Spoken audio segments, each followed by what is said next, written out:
Good morning students. I hope you all are safe and healthy students. As you know कि हम अपना volume 2 start कर चुके हैं और उसमें हमने अपना लेसन नंबर 7 का फर्स्ट टॉपिक कर लिया है, that was arrival of European traders. Right, today we are going to discuss our second topic, that is the European traders in India. Okay students, so इसमें कह रहे हैं the European countries traded with India since very early times. कि बच्चे वो कह रहे हैं कि यूरोपियन कंट्रीज़ तो इंडिया के साथ बहुत पहले से ही बिजनेस करती आई हैं. जैसे कि इंडियन स्पाइसेस हो गए, कॉटन, मिल्क, प्रीशियस स्टोन्स हो गए, इंडिगो और कई सारी चीज़ें ऐसी थी इंडिया में जो फॉरेनर्स को अट्रैक्ट करती थी. फॉरेनर्स हमारी कंट्री की तरफ हमारी कंट्री में आते थे, हमसे ये चीज़ें खरीद के लेके जाते थे और दूसरी कंट्रीज़ को बेच देते थे. तो इस तरीके से हमारा जो ट्रेड है वो काफ़ी पहले से चलता आ रहा है यूरोपियन ट्रेडर्स के साथ. लेकिन बाद में क्या हुआ, जो अरब और तुर्क लोग थे ना, ये जो अरेबियन और तुर्किश कंट्रीज़ थी, इन्होंने क्या किया कि जो भी रूट जाता था, सी और लैंड रूट जाता था इंडिया में पहुंचने के लिए, तो उन लोगों ने क्या किया, दूसरी कंट्रीज़ के लिए ये रास्ता बंद कर दिया. तो उन्होंने क्या किया, कोई सड़कें भी नहीं छोड़ी और सी रूट भी नहीं छोड़ा. तो ट्रेड कैसे करेंगे अब दूसरी कंट्रीज इंडिया के साथ, बिजनेस कैसे करें. The Europeans were force to pay them a lot of money to get goods from India. अब क्या हुआ कि जो यूरोपियंस थे उनको बहुत ज़्यादा पैसा पे करना पड़ गया कि अगर इंडियन से कुछ खरीदें तो बहुत पैसा पे करना पड़ेगा. क्यों? क्योंकि सामान लेना जाना मुश्किल था.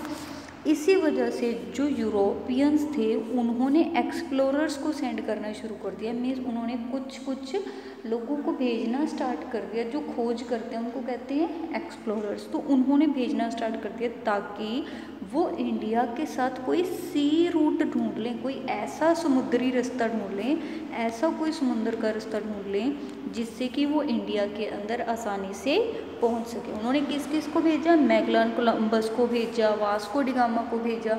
इसके अलावा भी उन्होंने कई सारे लोगों को भेजा ताकि कैसे समुद्र के अंदर पहुंचा जा सके ये पता लग जाए.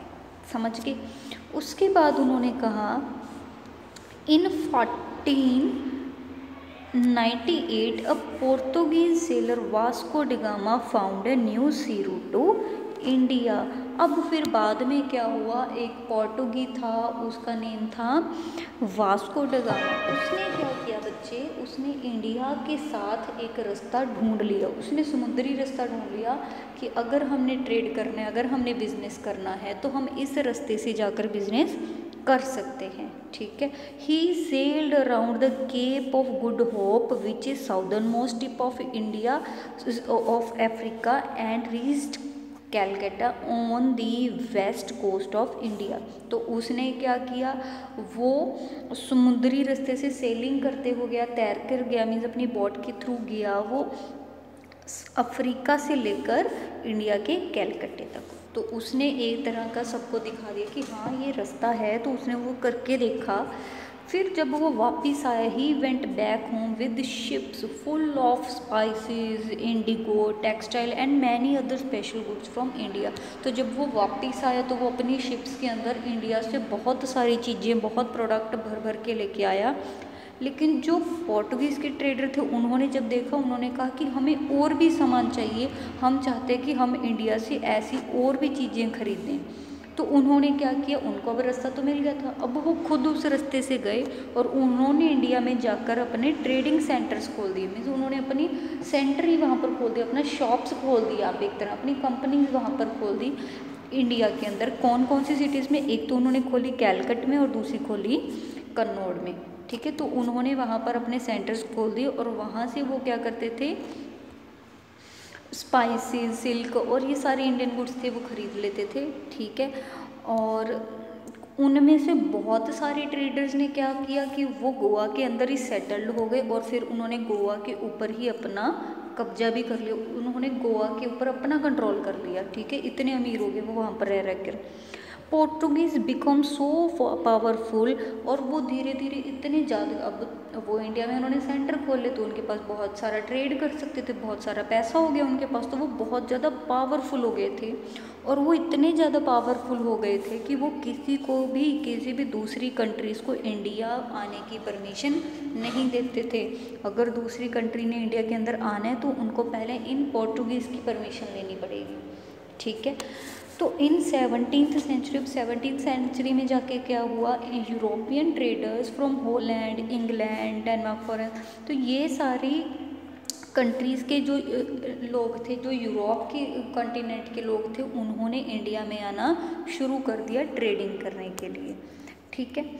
उसके बाद the first among them were Dutch, और सबसे पहले उनमें से यूरोपियन ट्रेडर्स ने जब आना स्टार्ट किया उनमें सबसे पहले आए थे डच के लोग। उसके बाद ये जो डच के लोग थे इन्होंने पोर्टुगीज़ को हरा दिया। अब हमने पढ़ा था कि पोर्टुगीज़ बहुत ज़्यादा पावरफुल थे, लेकिन जब डच आए तो डच लोग उनसे भी पावरफुल निकले और उन्होंने पोर्टुगीज़ को हरा दिया और खुद सेटल हो गए कोचीन के अंदर, ठीक है।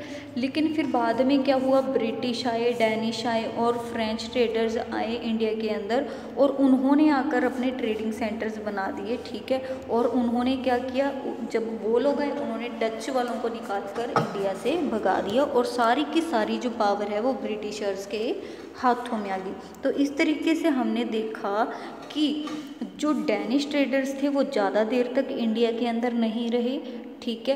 उन्होंने जो अपने ट्रेडिंग सेंटर्स थे उन डच वालों ने पोर्टुगीज़ को हरा के डच वालों के बन गए थे। अब डच वालों को हरा दिया ब्रिटिशर्स ने, तो ब्रिटिशर्स ने अब अपने से उनके जो डच ने बनाए हुए थे उनसे ट्रेड सेंटर्स खरीद लिए।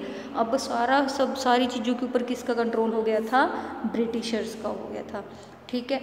तो अब क्या हुआ कि यूरोपियन ट्रेडर्स इंडिया के अंदर मोस्ट पावरफुल बन गए थे, ठीक है। सो स्टूडेंट्स ये था हमारा सेकंड टॉपिक, इसको आप सब स्टूडेंट्स ने रीड कर लेना है प्रॉपरली, एंड आफ्टर दैट आप सब ने लेट्स ट्राई टू को कंप्लीट कर लेना है। Okay students, take care, bye bye.